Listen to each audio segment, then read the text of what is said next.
সারা ভারত গণতান্ত্রিক নারী সমিতিনি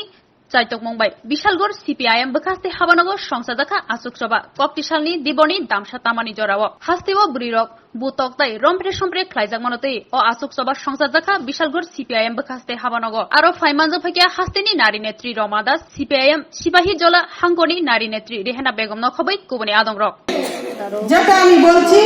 সেটা আমি না বললে পরেও আজকে ত্রিপুরা রাজ্যের আপামর জনগণ সেটা প্রত্যক্ষ করছেন কি করে সেখানে প্রত্যেকটা জনজীবন একেবারে স্তব্ধ, সমস্ত অংশের মানুষের কণ্ঠ রোধ করা, সমস্ত অধিকার হরণ করে নেওয়া, আর তার মধ্যে নারীরা যেখানে বরাবর বৈষম্যের শিকার তাদের অধিকার সর্বাগ্রে সেখানে হরণ করা। নারীরা যে রাজ্যে নারীরা সর্বক্ষেত্রে এমনকি প্রশাসন পরিচালনার ক্ষেত্র নজর কারা উদাহরণ তুলে ধরেছে মেলে ধরেছে ত্রিপুরা রাজ্যের মধ্যে, সেই রাজ্যে নারীদের আজকে কোনো নিরাপত্তা নেই। খবরের কাগজ খুললে পরে বিভিন্ন মিডিয়া দেখলে পরে প্রতিদিন সেখানে নারীর মৃতদেহ উদ্ধার হয়, গলা কাটা লাশ উদ্ধার হয়, তেতলে যাওয়া মুখ সেই লাশ উদ্ধার হয়, ছড়ার জলে পুকুরের জলে লাশ সেখানে নদী ভেসে থাকতে দেখা যায়। কিন্তু ব্যাপারটা হলো এই যে ক্রমবর্ধমান নারী নির্যাতন খুন হত্যা চলছে, কিন্তু সেখানে অভিযোগ দায়ের করার মতো কোন পরিবেশ আজকে ত্রিপুরা রাজ্যে নেই। আইনের শাসন একেবারে তলানিতে গিয়ে ঠেকেছে। নির্যাতিতা মহিলা বা তার পরিবার যদি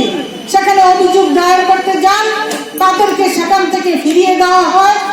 অথবা তাদেরকে সেখানে পাড়ায় গিয়ে মিটমাট করতে বলা হয়, অথবা তাদেরকেই মিথ্যা মামলায় ফাঁসানোর চেষ্টা করা হয়। এটা হলো বর্তমান পরিস্থিতি।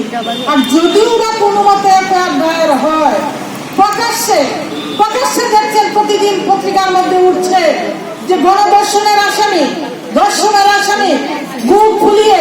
ঘোরাফেরা করছেন, আনন্দ করছেন, ফুর্তি করছেন, কিন্তু পুলিশ তাদের গ্রেফতার করছে না। এবং যেখানে পরিবারের পক্ষ থেকে করা হয় না সেই জায়গায় শত প্রণোদিতভাবে পুলিশ যে মামলা গ্রহণ করা, সেটার একটা তদন্ত করা, সেই জায়গাটা আমরা এই 18 সালের পর থেকে একেবারে নেই বললেই চলে, আমরা দেখতে পাচ্ছি না। তাই তো সেখানে আমরা উদ্বিগ্ন যে রাজ্যের ভবিষ্যৎটা নিয়ে সেখানে কি করে মায়েদের নিরাপত্তা, যে অধিকারগুলো দীর্ঘ সংগ্রামের পর মায়েরা বোনেরা আমরা